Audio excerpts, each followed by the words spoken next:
There's a certain degree of trying to make things relevant, even trying to make Jewish studies relevant. That you no longer face a situation where you expect a Jewish studies student to take a Jewish studies course simply because they're interested. This is why they take courses in universities. But I think there's an increasing sense of people take courses in universities that are leading to careers. So what's relevant is Israel studies because it can lead to State Department type jobs or, peace studies, things along this line. So to the degree that Israel studies is tied into the Arab-Israeli conflict, it's very relevant to the degree that you study Israel the way you would study any other society or culture. It seems to be a little less relevant today. It's like less.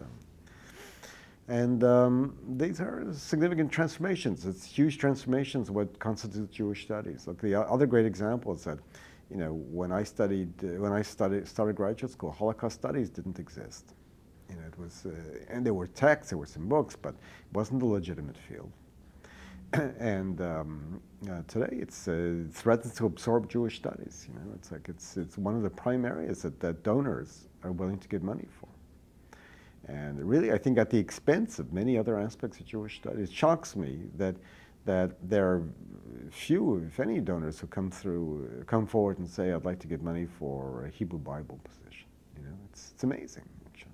That's another area, of course. Hebrew Bible turns out to be largely a Christian field, which also shocks me. That if you do a search for Hebrew Bible scholar, a huge number of people who will apply are trained in Protestant seminaries, Catholic seminaries. It's really striking about that. It's I suppose Protestant seminaries, not Catholic, but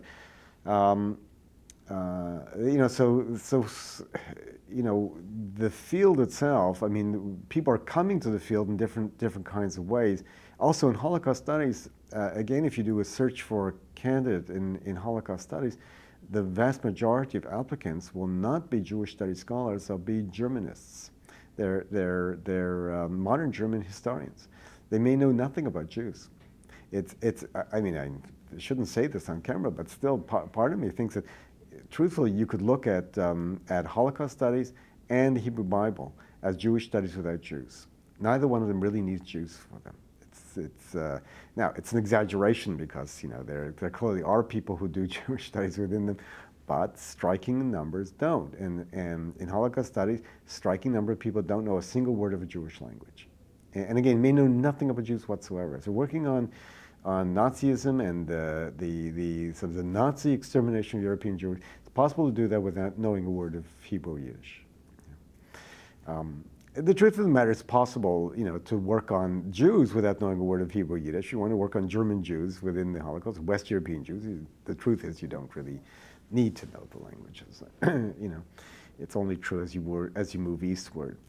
Bible, Hebrew Bible, again, it's a similar thing. People could know, be able to work with the original text in Hebrew Bible, so they have some knowledge of Hebrew. But they don't really know modern Hebrew, and they can't.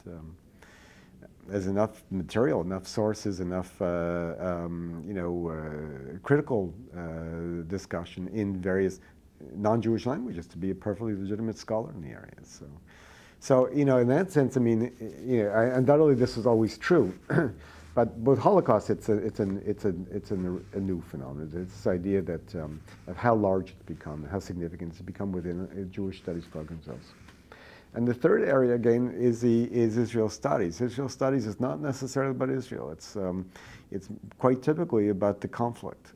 And so we assume within Jewish studies that it's, Israel studies is one more component of a Jewish studies. But all these areas constitute a kind of expansion of Jewish studies, reaching out. And in a positive sense, they mean very strong linkages with other units within universities and and outside of a very narrowly defined area of Jewish studies. The negative thing about it is they don't necessarily contribute that much to a Jewish studies education or to, let's say, constituting a veritable viable major within Jewish studies. It's a complex issue.